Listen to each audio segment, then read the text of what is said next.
Bueno, como les decía, mi nombre es Fabiola Ardiles por Face, pero mi nombre es Funi Fabiola Ardiles. Soy chilena y, como les digo, de nuevo un gusto volverles a leer. Así que, hola Aurora, vamos a comenzar con la lectura. Ya, primera parte, Aguas Revueltas. Capítulo 1. A veces están muertos de verdad. Wilmington, colonia de Carolina del Norte, julio de 1776. La cabeza del pirata había desaparecido. William oyó en el muelle próximo a un grupo de hombres ociosos que se preguntaban si volverían a verlo. No, se ha ido para siempre, dijo un tipo andrajoso de sangre mestiza al tiempo que negaba con la cabeza. Si no se lo lleva los caimanes, el agua lo hará. Un leñador trasladó el tabaco que estaba mascando de un lado a otro de la boca y escupió en el agua en señal de desacuerdo.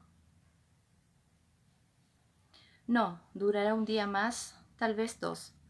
Las partes cartilaginosas que sujetan la cabeza al cuerpo se secan al entrar en contacto con el sol. Se ponen duras como si fueran de hierro. Lo he visto muchas veces en ciervos muertos. William vio a la señora Mackenzie echar una mirada rápida al puerto y luego apartar los ojos. Parecía pálida, pensó, y se desplazó ligeramente para ocultarle a los hombres y el flujo marrón de la fuerte marea, aunque, como es natural, al haber marea alta, el cuerpo atado a la estaca no quedaba a la vista. Aun así, la estaca era un espantoso recuerdo del precio del crimen. Habían amarrado a ella al pirata varios días antes para que muriera en las marismas, y su cuerpo putrefacto era un tema constante de conversación en la comunidad. «Jem», gritó el señor Mackenzie en tono cortante y pasó corriendo junto a William en persecución de su hijo. El chiquillo, pelirrojo como su madre, se había alejado para escuchar la charla de los hombres y ahora se asomaba peligrosamente sobre el agua, agarrándose a un volardo para intentar ver al pirata muerto. El señor Mackenzie agarró al chico por el cuello de la camisa, lo arrastró hacia adentro y lo cogió en brazos. A pesar que el crío se debatía estirándose hacia atrás en dirección al puerto pantanoso. «Quiero ver cómo el lagarto se come al pirata, papi».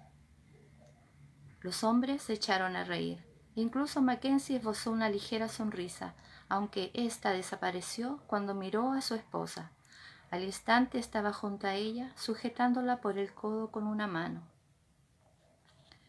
«Creo que deberíamos irnos», dijo, cambiándose a su hijo de brazo con el fin de sostener mejor a su esposa, cuyo malestar era evidente.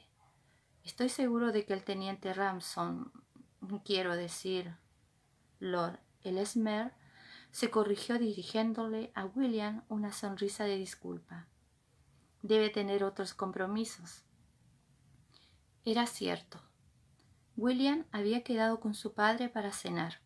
Sin embargo, debían encontrarse en la taberna situada junto al otro lado del muelle. No había ningún riesgo de que se marchara. William así lo manifestó e insistió en que se quedara, pues estaba disfrutando en su compañía, en particular con la de la señora Mackenzie. Pero ella sonrió con pesar, aunque ahora tenía mejor color, y dio unas palmaditas a la cabecita abrigada con un gorro del bebé que llevaba en brazos. «No, de verdad tenemos que irnos». Ella miró a su hijo, que aún se debatía por bajarse, y William vio cómo sus ojos lanzaban una rápida ojeada en dirección al puerto y al horrible poste que se erguía por encima del agua. Apartó la vista, decidida, y en su lugar fijó los ojos en el rostro de William. «El bebé se está despertando. Tendrá hambre. Sin embargo, ha sido muy agradable conocerlo. Ojalá pudiéramos hablar más». Hizo este último comentario con gran sinceridad y le tocó ligeramente el brazo a William. lo que le provocó una agradable sensación en la boca del estómago. Ahora, los haraganes hacían apuestas sobre la reaparición del pirata ahogado, aunque ninguno de ellos tenía pinta de guardar un centavo en el bolsillo. Apuesto 2-1 a que sigue ahí cuando baje la marea. 5-1 a que el cuerpo está aún ahí, pero la cabeza ha desaparecido. Diga lo que diga sobre las partes cartilaginosas, Lem. Esa cabeza colgada de un hilo cuando subió la última marea. La próxima se la llevará, estoy seguro. Con la esperanza de sofocar esa conversación, William se embarcó en una elaborada despedida. Llegó incluso a besarle la mano a la señora Mackenzie con la mayor galantería, y besó también, llevado por la inspiración, la mano del bebé, lo que hizo reír a todo el mundo. El señor Mackenzie le dirigió una mirada bastante extraña, aunque no parecía ofendido, y le estrechó la mano con gesto republicano, siguiéndole la broma. Dejó a su hijo en el suelo e hizo que le estrechase la mano a su vez. ¿Has matado a alguien?, preguntó el niño con interés, mirando la espada de ceremonia de William. No, aún no, respondió él con una sonrisa. Mi abuelo mató a 2 docenas de hombres. Jamie, dijeron sus padres al unísono, y el chiquillo levantó los hombros por encima de las orejas. Bueno, es verdad. Estoy seguro de que tu abuelo es un hombre valiente y temible, aseguró William muy serio. El rey siempre necesita hombres así. Mi abuelo dice que el rey puede irse al carajo, repuso el chico como si tal cosa. ¡Jamie! El señor Mackenzie se apresuró a taparle la boca con la mano a su sincero retoño. Sabes muy bien que el abuelo no ha dicho eso, lo reprendió la señora Mackenzie. El niño asintió con la cabeza y su padre retiró la mano que lo amordazaba. No, pero la abuela sí. Bueno, eso es más probable, murmuró el señor Mackenzie, intentando no echarse a reír de manera evidente. Pero con todo, no hay que decirle esas cosas a los soldados. Ellos trabajan para el rey. Ah, dijo Jamie, perdiendo claramente el interés. ¿Ahora está bajando la marea?, preguntó, esperanzado a la vez que volvía a estirar el cuello en dirección al puerto. No, contestó su padre rotundo. No bajará hasta dentro de unas horas. Tú ya estarás en la cama.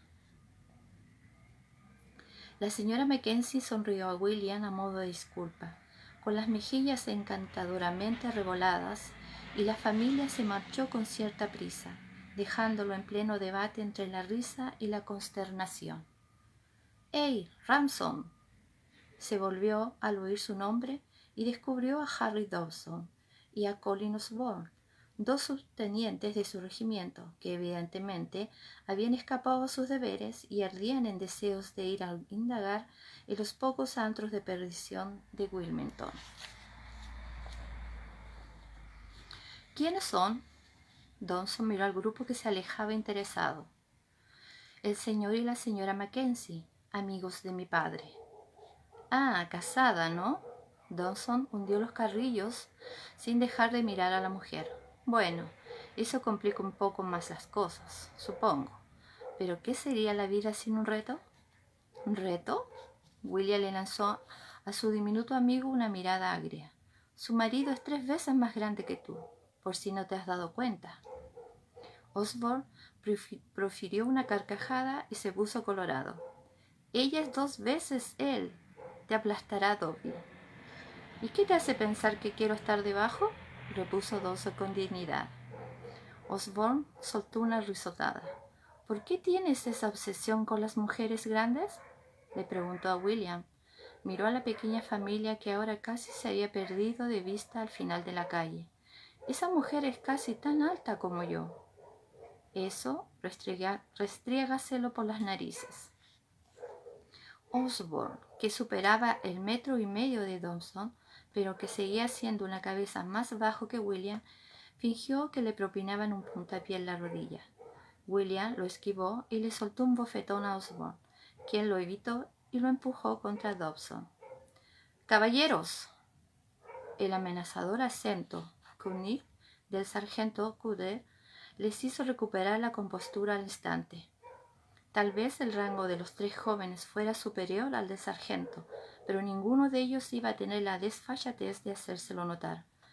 Todo el batallón temía al sargento Cutter, que era más viejo que Matusalén y casi tan alto como Dobson, pero contenía en su físico diminuto la furia desbocada de un volcán en erupción. ¡Sargento!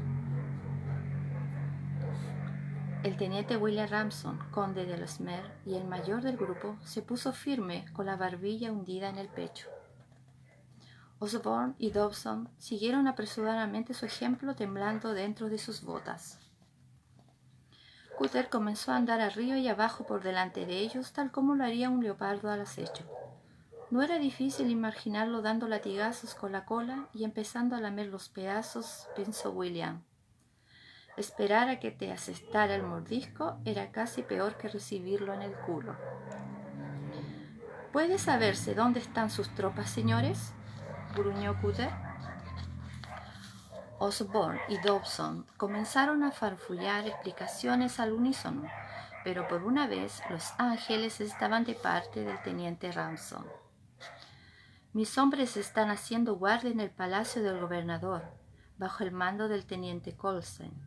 Yo estoy de permiso, sargento, para cenar con mi padre, añadió respetuosamente. Me lo ha autorizado Sir Peter. Sir Peter Parker era una persona muy influyente, y Cutter se moderó al oírlo, pero para sorpresa de William, no fue el nombre de Sir Peter lo que ocasionó esa reacción. ¿Su padre?, repuso Cutter entornando los ojos. Es Lord John Grey, ¿verdad? Sí, contestó William con cautela. ¿Lo conoce?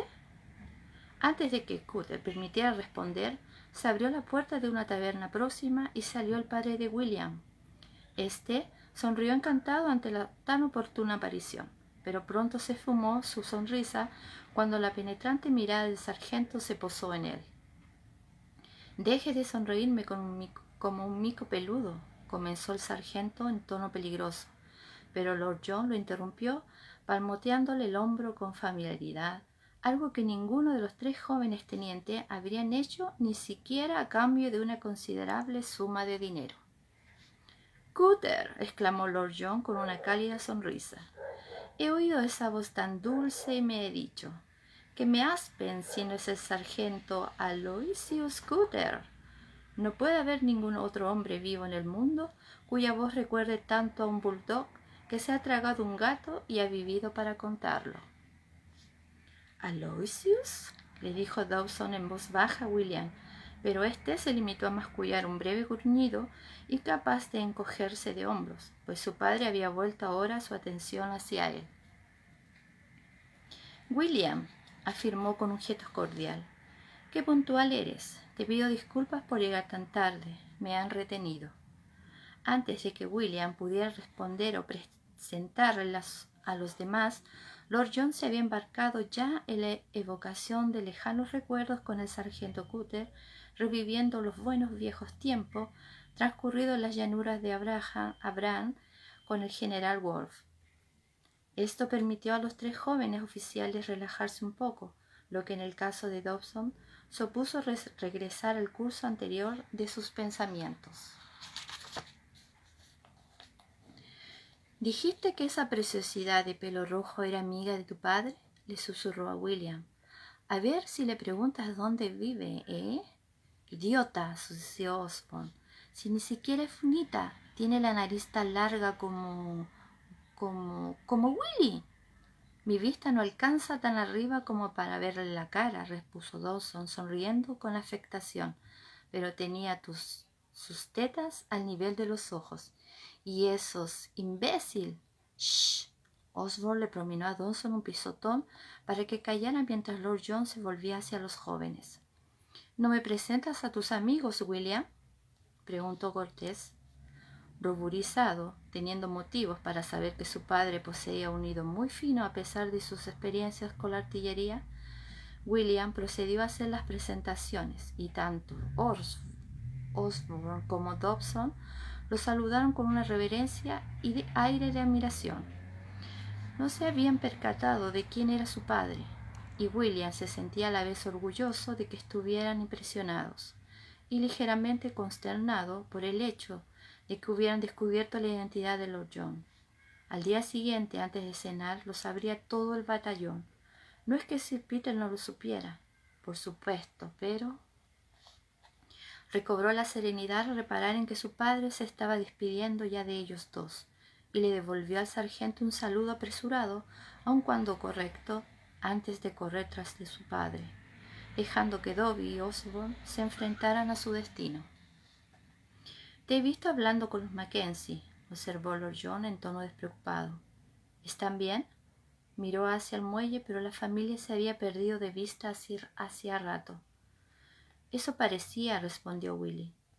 No iba a preguntarle dónde se alojaban, pero la joven le había causado una profunda impresión. No sabía decir si era bonita o no. Sin embargo, sus ojos lo habían impactado. Unos ojos de un azul profundo, maravilloso y de largas pestañas cobrizas.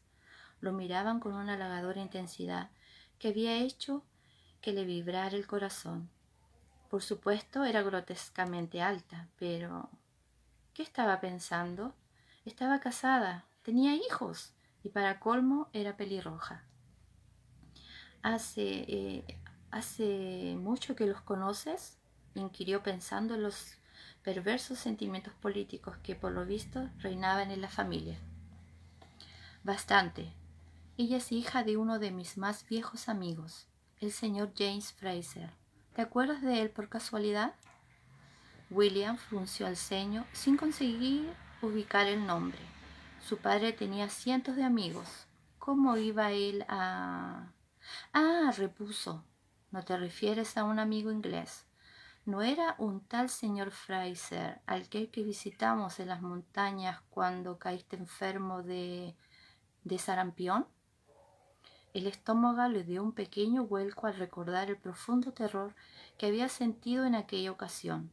Había viajado a través de las montañas aturdido de tristeza. Su madre había muerto hacía tan solo un mes. Entonces Lord John había enfermado de sarampión y William se había convencido de que su padre iba a morir también, de que lo iba a dejar completamente solo en las tierras vírgenes. En su cabeza no había cabida para nada que no fuera el miedo y el dolor, y no conservaba de la visita más que un montón de impresiones confusas. Recordaba vagamente que el señor Fraser lo había llevado de pesca y había sido amable con él. «Sí», contestó su padre con una sonrisa de oreja a oreja. «Me ha llegado el alma». «Willy, pensé que tal vez recordarías esa visita más a causa de tu propia desventura que de la mía». El recuerdo lo asaltó, seguido de una oleada de calor más caliente que el húmedo aire veraniego. «Muchas gracias. Había logrado expulsarlo de mi memoria hasta que lo has mencionado». Su padre se reía sin disimulo, de hecho se estaba desternillando de la risa. «Lo siento, Willy», se disculpó entrecortadamente mientras se enjugaba los ojos con un extremo de su pañuelo. «No puedo evitarlo. Fue lo más... Dios mío, nunca olvidaré tu aspecto cuando te sacamos de aquel retrete». «Sabes que fue un accidente», señaló William embarado. Le ardían las mejillas al recordar la vergüenza pasada. Menos mal que la hija de Fraser no se encontraba allí en aquel momento para presenciar su humillación. «Sí, claro, pero...». Su padre presionó el pañuelo contra la boca mientras sus hombros se agitaban en silencio. «Puedes dejar de reírte cuando quieras», dijo William con frialdad. «Por cierto, ¿a dónde vamos?».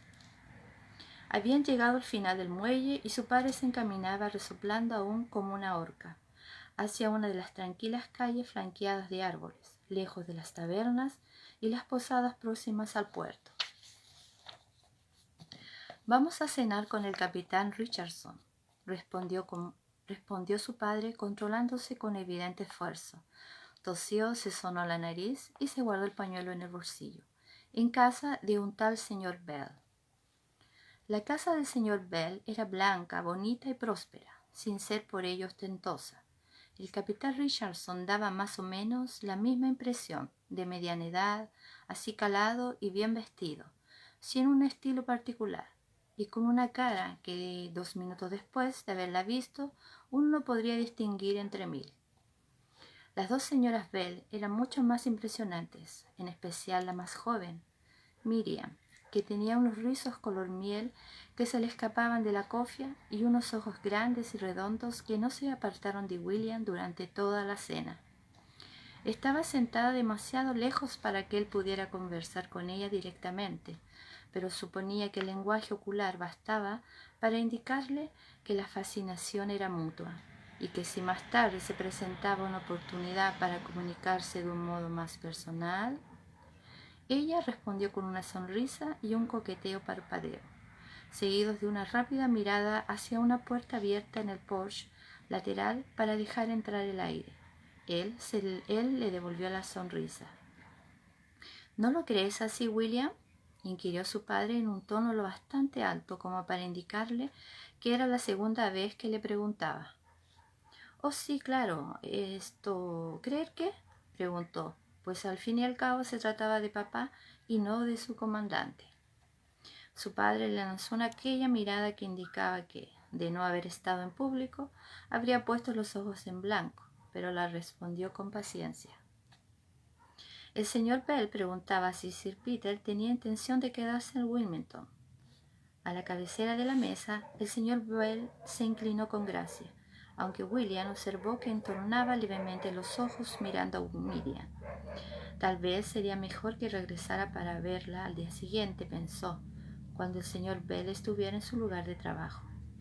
Bueno, no creo que nos quedemos mucho tiempo aquí, señor, respondió respetuosamente al señor Bell.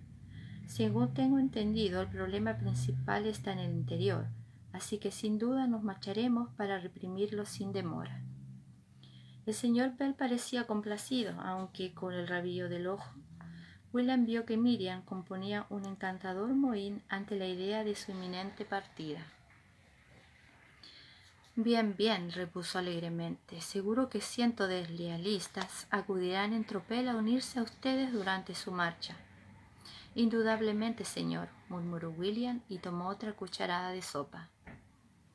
Dudaba que el señor Bell se contara entre ellos. No tenía pinta de ser de los que marchan. En cualquier caso, la ayuda de muchos provincianos inexpertos armados con palas no iba a ser de gran utilidad, pero eso no podía decírselo.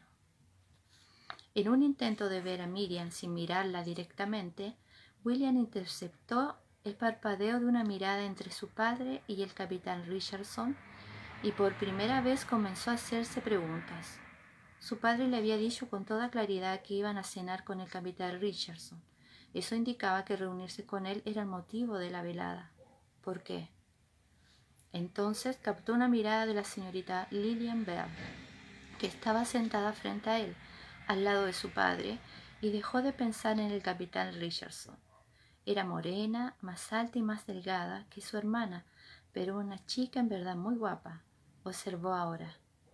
Cuando la señora Bell y sus hijas se pusieron en pie y los hombres se retiraron al porche después de la cena, a William no le sorprendió encontrarse en uno de sus extremos con el capitán Richardson, mientras su padre, en el extremo opuesto, distraía al señor Bell con una animada conversación sobre los precios de la brea. Papá podía hablar con cualquiera de cualquier cosa. «Tengo una propuesta que hacerle, teniente», dijo Richardson una vez que hubieron intercambiado las formalidades de rigor. «Sí, señor», repuso William con corrección. Se le estaba despertando la curiosidad. Richardson era capitán de la caballería ligera, pero ahora no estaba con su regimiento. Lo había revelado durante la cena, al decir de pasada que se hallaba desplazando en una misión. ¿Desplazado para hacer qué? No sé cuánto le habrá contado su padre acerca de mi misión. Nada, señor. Ah, me han encargado que recabe información en el Departamento del Sur. No es que yo esté al mando de tales operaciones, ¿entiende? El capitán sonrió con modestia. Solo de una pequeña parte de ellas. Yo me doy cuenta del gran valor de esas operaciones, señor, respondió William, procurando ser diplomático. Pero, por lo que a mí respecta, es decir, ¿no tiene usted ningún interés en espiar? No, por supuesto que no. El Porsche estaba a oscuras, pero el tono seco del capitán era evidente. Pocos hombres que se consideren a sí mismos soldados lo tienen. No pretendía ofenderlo, señor. No me ha ofendido. Sin embargo, no lo estoy reclutando como espía. Esa es una ocupación delicada que además entraña cierto peligro, sino más bien como mensajero. Aunque si tuviera ocasión de actuar de paso como agente de inteligencia, bueno, sería una contribución adicional que apreciaríamos muchísimo. William sintió que la sangre acudía a su rostro ante la insinuación de que no era capaz ni de actuar con delicadeza ni de vivir situaciones de peligro, pero mantuvo la compostura y solo dijo: «Ah». Al parecer el capitán había conseguido información importante acerca de las condiciones locales de las Carolinas y ahora necesitaba enviársela al comandante del Departamento del Norte, el general Hope, que en ese momento se encontraba en Halifax. «Por supuesto, mandaré a más de un mensajero», observó Richardson, «por barco o algo más rápido, como es natural, pero quiero que al menos un mensajero viaje por tierra, tanto por motivos de seguridad como para que realice observaciones en route». Su padre habla maravillas de sus capacidades, teniente. Había un leve deje de ironía en aquella voz seca como el serrín. «Y tengo entendido que ha viajado usted extensamente por Carolina del Norte y Virginia. Esa es una valiosa característica.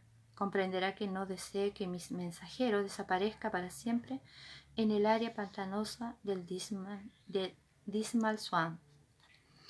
«Ja, ja», rió William, cortés al advertir que el capitán pretendía hacer un chiste. Estaba claro que Richardson nunca había estado cerca del Great Dismal.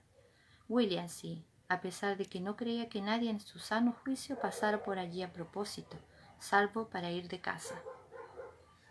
También tenía serias dudas acerca de la sugerencia del capitán, aunque a pesar de que se decía que no debía ni considerar dejar a sus hombres, a su regimiento, empezaba a formarse una visión romántica de sí mismo solo en el vasto desierto, portando importantes noticias a través de peligros y tormentas. Sin embargo, lo que le esperaba al final del viaje era más que una consideración. Richardson se anticipó a su pregunta y le dio una respuesta antes de que pudiera formularla. «Una vez en el norte, si le parece bien, se unirá al Estado Mayor del general Hope». Bueno, pensó, allí estaba la manzana y era roja y jugosa. Era consciente de que, si le parece bien, se refería más al general Hope que a él, pero confiaba en sus propias capacidades y pensaba que podía resultar de utilidad. Solo había estado unos días en Carolina del Norte, pero con ello le bastaba para hacer una evaluación precisa de las posibilidades de avances entre el Departamento del Norte y del Sur. Todo el ejército continental se encontraba con Washington en el norte. La rebelión sureña parecía consistir en grupúsculos problemáticos de aldeanos y milicias improvisadas que apenas suponían una amenaza, y el tocante al estatus relativo de Sir Peter y el general Hope como comandantes. «Si es posible, me gustaría reflexionar sobre su propuesta, capitán». Confiaba en que el tono de su voz no revelara su entusiasmo. «¿Puedo darle la respuesta mañana?» «Por supuesto. Imagino que deseará comentar las perspectivas con su padre. Puede hacerlo». Luego Richardson cambió deliberadamente de tema y al cabo de unos instantes Lord John y el señor Bell se habían unido a ellos y la conversación adoptó un tono general. William no estaba muy atento a lo que se decía, pues las imágenes de dos delgadas figuras blancas, inmóviles como fantasmas entre los arbustos al otro extremo del jardín, distraía su atención. Dos cabezas blancas con cofia que se juntaban y se separaban. De vez en cuando, una de ellas se volvía brevemente hacia el Porsche con aire especulativo. «Por lo que respecta a la ropa, le da mucha», murmuraba su padre meneando la cabeza. «¡Ey! No importa». Su padre sonrió y se volvió hacia el capitán Richardson, que acababa de decir algo sobre el tiempo. Las luciérnagas iluminaban el jardín, flotando como chispas verdes entre la vegetación húmeda y exuberante. Era agradable volver a ver luciérnagas. Las había echado de menos en Inglaterra, y también aquella peculiar suavidad del aire del sur que le pegaba la ropa al cuerpo y le hacía palpitar la sangre en la punta de los dedos. Los grillos chirriaban a su alrededor y por unos instantes su canto pareció ahogarlo todo, salvo el latido de su corazón. «El café está listo, caballeros». La suave voz del esclavo de los Bell atravesó la ligera agitación de su sangre y tras lanzar una única mirada hacia el jardín, William entró en la casa con los demás hombres. Las figuras blancas habían desaparecido, pero una impresión de promesa permanecía en el aire suave y tibio. Una hora después, regresaba a su alojamiento con las ideas agradablemente confusas y con su padre caminando en silencio a su lado. La señorita Lillian Bell le había concedido un beso entre las luciérnagas al final de la velada, casto y fugaz, pero los labios y el denso aire estival parecía saber a café y a fresas maduras, a pesar del intenso y omnipresente hedor del puerto. «El capitán Richardson me ha hablado de la propuesta que te ha hecho», dijo Lord John en tono informal. «¿Piensas aceptar?» «No lo sé», respondió William con idéntica despreocupación. «Echaría de menos a mis hombres, por supuesto, pero...» La señora Bell le había insistido en que fuera a tomar el té más adelante esa misma semana. «La vida militar supone tener que desplazarse a menudo», señaló su padre mientras negaba apenas con la cabeza. «Te lo advertí». William le dirigió un breve gruñido de asentimiento sin escucharlo de veras. «Es una buena oportunidad para ascender», le estaba diciendo su padre, a lo que añadió sin miramientos, «aunque está claro que la propuesta no deja de entrañar cierto peligro». «¿Qué?», saltó William al oírlo decir eso. «¿Cabalgar de Wilmington a Nueva York para coger un barco? Casi todo el camino es carretera». «Y con un buen número de continentales en ella», señaló John. «Todo el ejército del general Washington se encuentra a ese lado de Filadelfia, si las noticias que he recibido son correctas». William se encogió de hombros. «Richardson ha dicho que no me quería a mí porque conocía el terreno. Puedo arreglármelas bastante bien sin carreteras». «¿Estás seguro? Llevas casi 4 años sin pisar Virginia». El tono dubitativo en que lo dijo molestó a William. «¿No me crees capaz de encontrar el camino?» «No, no es eso en absoluto», respondió su padre, aún con una nota de duda en la voz, «pero la propuesta sigue comportando cierto riesgo. No querría verte aceptarla sin pensarlo como es debido». «Bueno, ya lo he pensado», replicó William ofendido. «Aceptaré». Lord John anduvo unos cuantos pasos en silencio, luego asintió con la cabeza de mala gana. «La decisión es tuya, Willy», dijo en voz baja.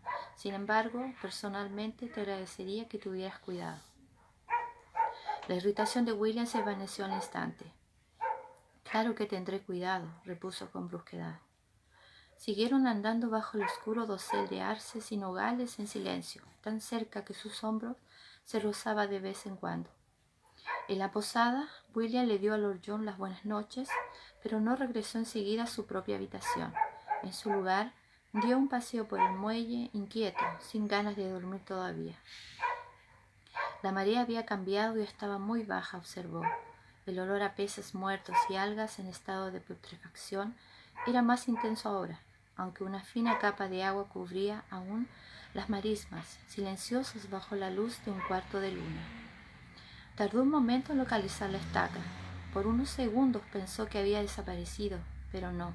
Allí estaba, una línea fina y oscura contra el brillo trémulo del agua, vacía. La estaca ya no permanecía derecha, sino que presentaba una pronunciada inclinación, como si estuviera a punto de caer, y un fino pedazo de cuerda colgaba de ella, flotando como el dogal de un ahorcado en la marea baja. William se percató de cierto desasiego visceral. La marea por sí sola no se habría llevado todo el cuerpo. Algunos decían que allí había cocodrilos o caimanes, aunque él todavía no había visto ninguno. De manera involuntaria miró hacia abajo, como si uno de aquellos reptiles pudiera surgir de repente del agua a sus pies. El aire continuaba cálido, pero lo recorrió un leve escalofrío. Lo ignoró y dio media vuelta para regresar a la posada. Aún tardaría en marcharse 1 o 2 días, pensó, y se preguntó si, antes de irse, volvería a ver los ojos azules de la señora Mackenzie. Lord John permaneció un momento en el porche de la posada observando cómo su hijo desaparecía en las sombras bajo los árboles. Tenía algunas dudas. La cuestión se había decidido con mayor premura de la que le habría gustado, pero confiaba en las capacidades de William.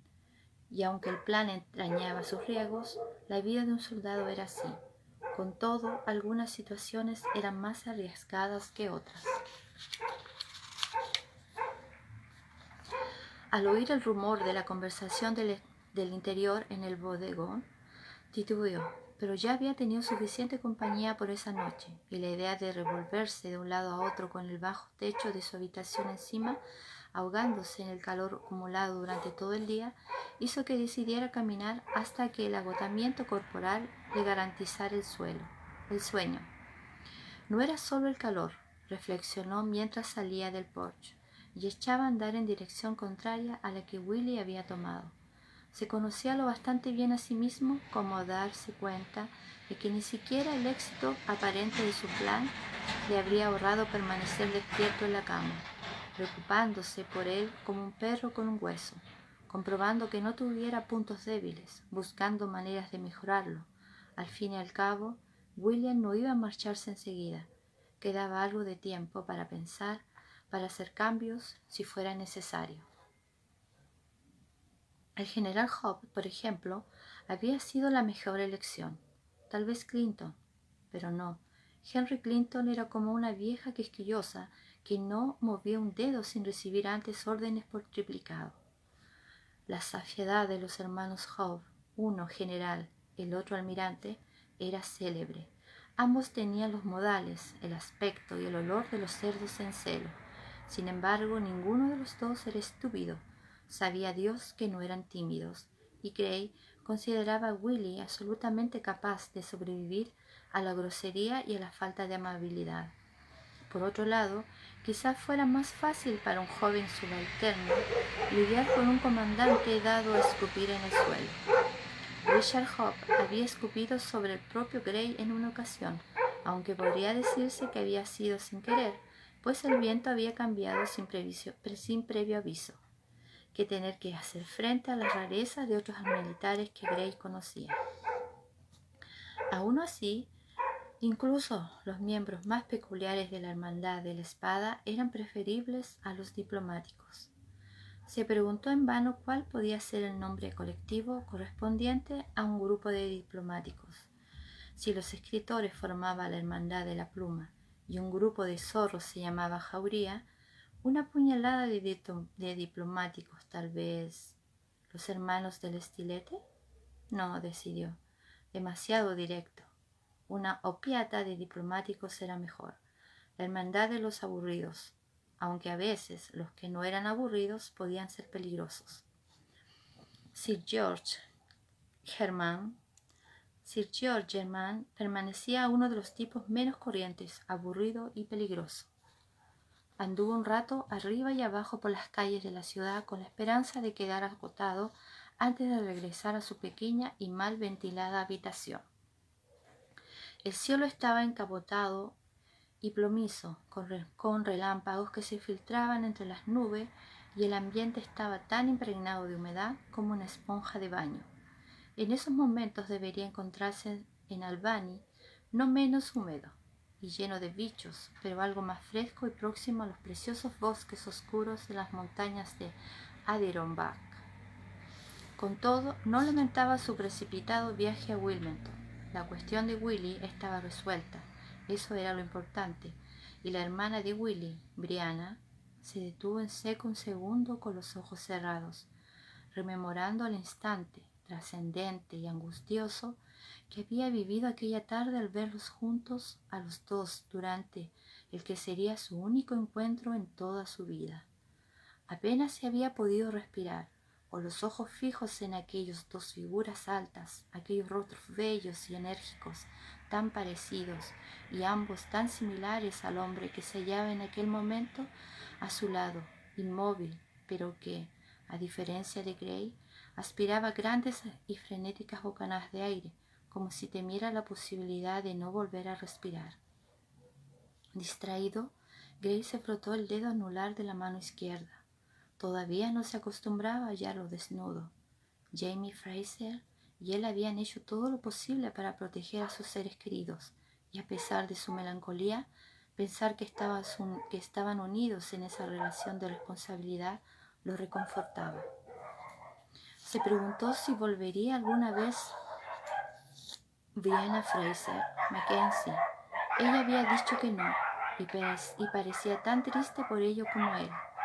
«Que Dios te bendiga, niña», murmuró, meneando la cabeza mientras regresaba al puerto.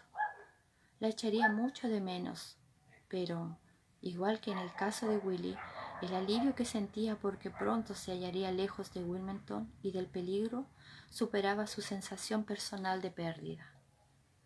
Miró sin querer al agua cuando subía al muelle y profirió un profundo suspiro de alivio al ver la estaca vacía, inclinada en la marea.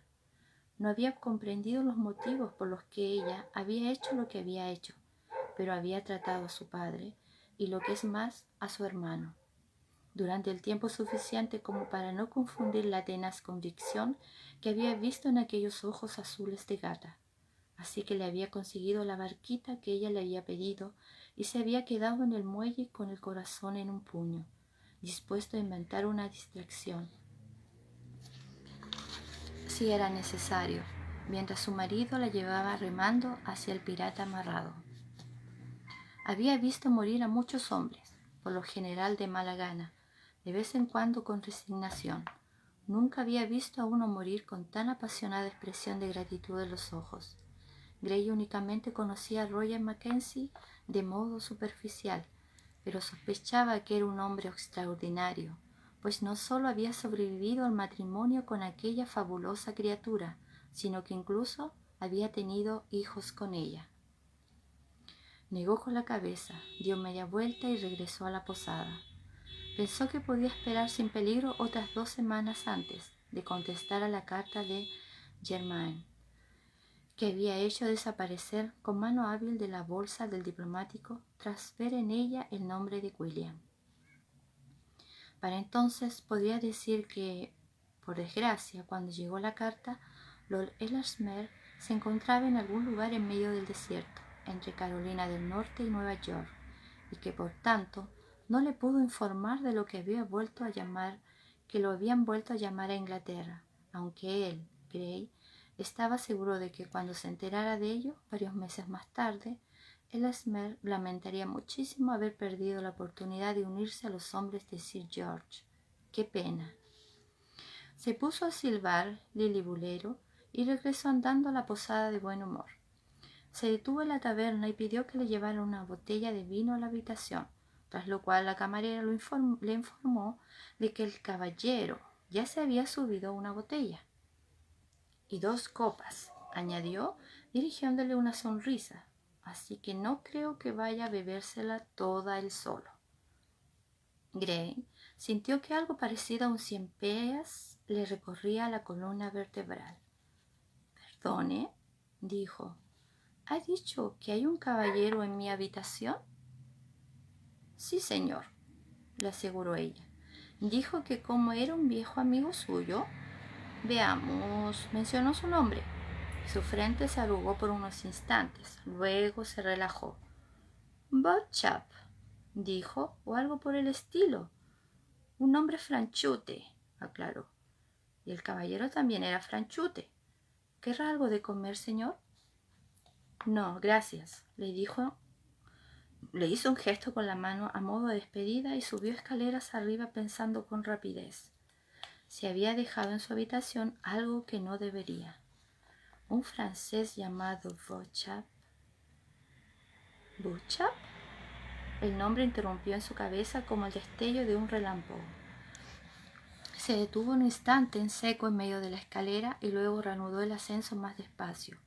Seguro que no, pero ¿quién si no podría ser? Tras abandonar la vida militar algunos años antes, había comenzado a trabajar en la diplomacia como miembro de la Cámara Negra inglesa, aquella oscura organización de personas encargadas de interceptar y descifrar el correo diplomático oficial que circulaba entre los gobiernos de Europa, además de otros mensajes mucho menos oficiales. Cada uno de esos gobiernos tenía su propia Cámara Negra, y no era inusual que los miembros de esas cámaras tuvieran conocimiento de quienes ocupaban un puesto equivalente en el otro lado, nunca de manera personal, pero sí a través de sus firmas, sus iniciales, sus notas al margen sin firmar. Bishop había sido uno de los agentes franceses más activos. Gray se lo había cruzado en su camino varias veces en los años transcurridos, a pesar de que sus propios tiempos en la Cámara Negra habían quedado muy atrás. Dado que él conocía... no sé si se paró la lectura recién o continuó. Se me puso como en negro acá mientras que leía.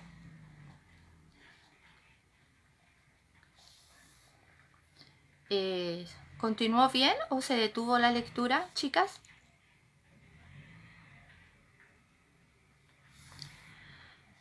Bueno, voy a repetir la última parte. El caballero que ocupaba la única silla de la habitación era desde luego Franchute. Su traje maravillosamente cortado estaba ornamentado con cascada de encaje blanco inmaculado en el cuello y los puños, y sus zapatos se abrochaban como una hebilla de plata que hacía juego con el cabello de sus sienes. «Señor Bishop», dijo cerrando despacio la puerta atrás de sí. Tenía la ropa empapada adherida al cuerpo y sentía latir el pulso en las sienes. «Me temo que me coge usted algo desprevenido».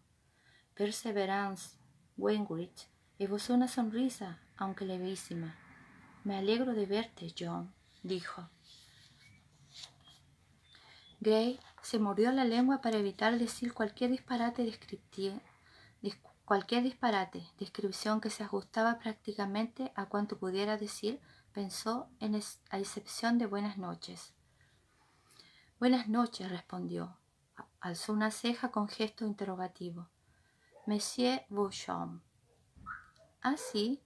Percy recogió los pies bajo su cuerpo haciendo ademán de levantarse, pero Gray le indicó con la mano que volviera a sentarse y se volvió para coger un taburete, esperando que los segundos ganados con el movimiento le permitieran recuperar la compostura.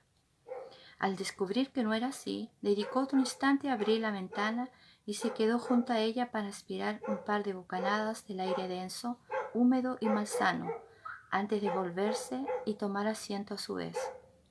«¿Cómo fue?», inquirió fingiendo despreocupación. «Me refiero a... Bishop, ¿o es tan solo un nom de guerre? ¿O no?»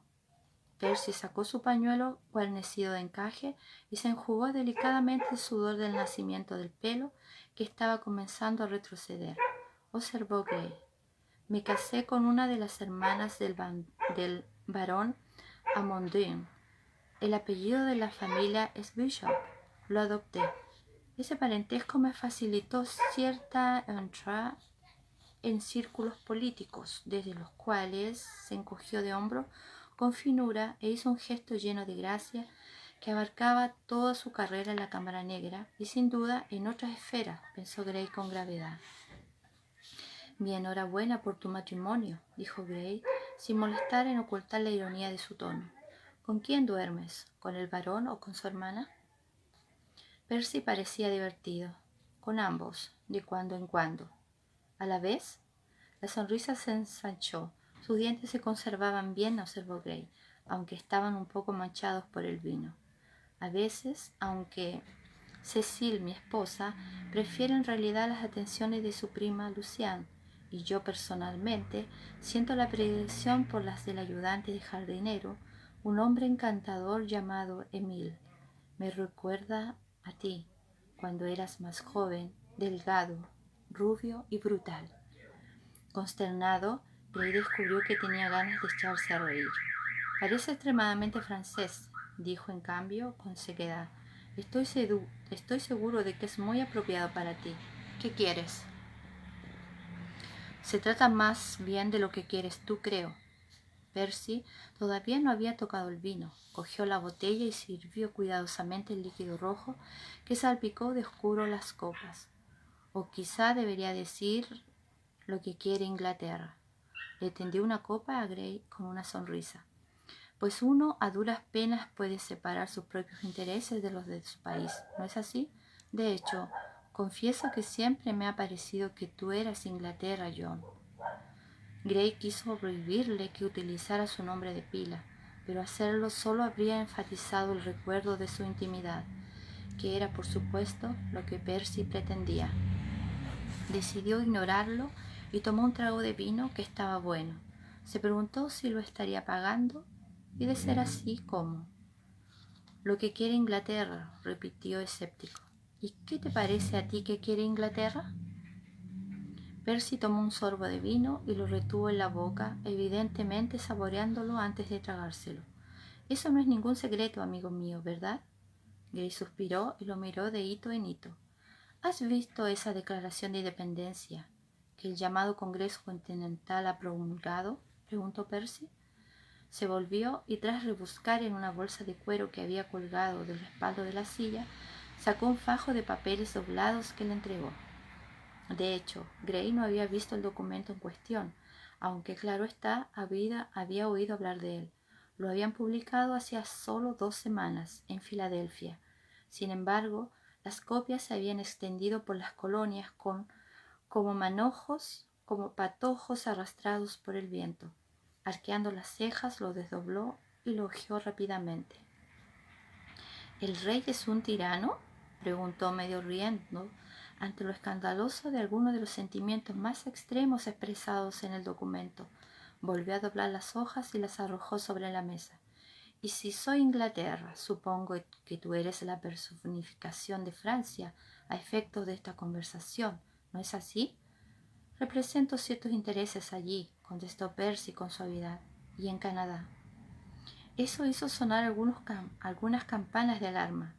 Gray había luchado en Canadá con Wolfe y era consciente de que, aunque los franceses habían perdido gran parte de sus posesiones en Norteamérica en aquella guerra, seguían ferozmente atrincherados en las regiones del norte, desde el valle de Ohio hasta Quebec. ¿Lo bastante cerca como para causar problemas ahora? No lo creía, pero los franceses no le habían extrañado nada, ni de Percy tampoco. Inglaterra quiere que este disparate termine deprisa, así de claro. Una mano larga y nudosa señaló el documento. El ejército continental, como lo llaman, es una débil asociación de hombres inexpertos y de ideas en conflicto. Y si estuviéramos dispuestos a proporcionarte información que pudiera utilizarse para hacer que uno de los altos mandos de Washington fuera desleal. ¿Y si lo estuvieras, qué?, replicó Gray sin hacer el menor esfuerzo por disimular el escepticismo de su tono. ¿En qué beneficiaría eso a Francia o a tus propios intereses, que me permito pensar que posiblemente no sean del todo idénticos? Veo que el tiempo no ha suavizado tu cinismo natural, John, uno de tus rasgos menos atractivos. No sé si te lo mencioné alguna vez. Gray lo miró abriendo un poco más los ojos y Percy suspiró. Tierra, señaló, el territorio del noroeste. Queremos que nos los devolváis. Gray soltó una risita. Apuesto a que sí. Francia había cedido a Inglaterra el territorio en cuestión, una extensa zona al noroeste del valle de Ohio, al término de la guerra franco-india. Sin embargo, Inglaterra no había ocupado el territorio y había impedido que los colonos se expandieran en él debido a la resistencia armada por parte de los nativos y a la continua negociación de tratados con ellos. Tenía entendido que los colonos estaban disgustados por ese motivo. El propio Gray se había tropezado con algunos de dichos nativos y se inclinaba por considerar la postura del gobierno británico tanto lógica como honorable. Los traficantes franceses tenían fuertes vínculos con los aborígenes de la zona. Vosotros no tenéis ninguno. ¿Los traficantes de pieles son algunos de los intereses que representas? Percy sonrió de oreja a oreja al escuchar eso. No, el más importante, pero una parte. Gray no se molestó en preguntar por qué Percy acudía con ese tema a él, un diplomático ostensiblemente retirado y sin ninguna influencia en particular. Percy conocía el poder de la familia Gray y sus conexiones desde la época en que mantenían una relación de tipo personal, y Monsieur Bishop sabía mucho más acerca de sus actuales conexiones personales por el nexo de información que alimentaba las cámaras negras de Europa. Gray no podía intervenir en el asunto, por supuesto, pero estaba bien situado para presentar la oferta sin hacer ruido a quienes sí podían hacerlo. Sentía como si cada pelo de su cuerpo estuviera enhiesto como las antenas de un insecto, alertas ante cualquier peligro. Querríamos algo más que una insinuación, por supuesto, indicó con gran frialdad. El nombre del oficial en cuestión, por ejemplo. Ahora mismo no estoy autorizado a revelarlo, pero una vez se haya abierto una negociación de buena fe, Grace estaba preguntando ya a quién debía presentar esa oferta. ¿A Sir George Germain? No, a la oficina del Lord North. Sin embargo, eso podía esperar. ¿Y tus propios intereses? Preguntó incisivo. Conocía a Percy Wainwright lo suficiente como para saber que algún aspecto del asunto lo beneficiaría personalmente. Ah, eso. Percy tomó un sorbo de vino, luego bajó la copa y dirigió a Gray una mirada límpida a través del cristal. En realidad se trata de algo muy sencillo. Me han encargado que encuentre un hombre. ¿Conoces a un caballero escocés llamado James Fraser? Gray notó que el pie de su copa se rompía. Aun así, siguió sujetándolo y tomó con cuidado un trago de vino mientras le daba gracias a Dios, en primer lugar, por no haberle mencionado nunca a Percy el nombre de James Fraser, y en segundo, porque Fraser se hubiera marchado de Wilmington esa misma tarde. No, repuso con calma. ¿Qué quieres de ese tal señor Fraser? Percy se encogió de hombros y sonrió. Solo un par de cosas. Gray sentía brotar la sangre de la palma lacerada de su mano. Juntando cuidadosamente los dos trozos de cristal roto, se bebió el resto del vino. Percy guardaba silencio, viviendo con él. Mis condolencias por la pérdida de tu esposa, dijo entonces Percy en voz baja. Sé que ella... Tú no sabes nada, espetó Gray con aspereza. Se inclinó hacia adelante y dejó el cristal roto sobre la mesa. La copa rodó de un lado a otro con los pozos del vino ensuciando el cristal. Nada en absoluto, ni sobre mi mujer, ni sobre mí. Percy elevó los hombros en el más imperceptible de los encogimientos galos. Como quieras, decía. Y sin embargo, sus ojos eran todavía bellos, maldita sea, oscuros y cálidos. Seguían fijos en Gray con lo que le parecía una compasión genuina. Gray suspiró. Sin duda era genuina. No se podía confiar en Percy, jamás. Pero lo que había hecho lo había hecho por debilidad, no por malevolencia, ni siquiera por falta de sentimientos. ¿Qué quieres? Repitió. Tu hijo, comenzó a Percy, y Gray se volvió de repente hacia él. Lo agarró del hombro con fuerza suficiente como para que el hombre soltara un grito sofocado y se pusiera rígido. Gray se agachó mirando la cara de Wainwright. Perdón, a Bishop, tan cerca que sintió el calor de su aliento en la mejilla y olió su agua de colonia. Estaba manchando el abrigo de Wainwright de sangre. La última vez que te vi, dijo Gray en voz baja, estuve a 1 centímetro de meterte una bala en la cabeza. No me des motivos para lamentar haberme contenido. Lo soltó y siguió. Mantente alejado de mi hijo. Mantente alejado de mí. Y si quieres un consejo bien intencionado, regresa a Francia. Deprisa. Dio media vuelta y salió, cerrando firmemente la puerta tras de sí. Había recorrido la mitad de la calle antes de darse cuenta de que había dejado a Percy en su propia habitación. Al diablo con todo, dijo entre dientes. Y se fue, airado, a rogarle al sargento Cutter que lo alojara esa noche. Por la mañana se aseguraría de que la familia Fraser y William estuvieran todos a salvo, lejos de Wilmington. Ya, chicas, aquí concluye mi lectura. Espero que le haya gustado. Ese fue el primer capítulo. Y bueno, un placer leerles de nuevo. Y bueno, me encantó el capítulo. Aunque un poquito cortito, no sé si le gustó la lectura. Eso. Terminamos el primer capítulo. Mañana otras Asenas seguirá leyendo este maravilloso libro Ecos del Pasado. Así que un placer, me despido de todas, espero que les haya gustado mi lectura. Desde acá de Chile les mando un abrazo, cuídense mucho, solamente eso, que se cuiden, las quiero mucho y sigamos disfrutando de los libros de Diana, del regalo hermoso que nos dio. ¿Ya? Chao, nos vemos, cuídense.